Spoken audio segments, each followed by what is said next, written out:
Good morning mga biyahero. Naku, tanghali na yung biyahe namin. Ngayon ay 12:09. So waiting na lang sa resibo. Ngayon ay sa Laguna kami. Ngayon lang kami tinatanghali ng biyahe dahil may mga rush deliver pero kailangan talaga ibiyahe. Medyo masama yung aking likod, masakit.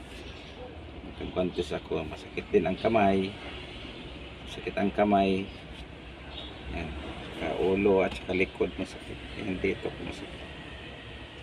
Ilang araw na, tatlong araw nang sumasakit.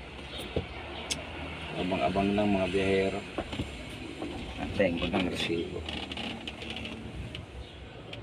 Ay, maraming salamat. At yung pagsubaybay sa aking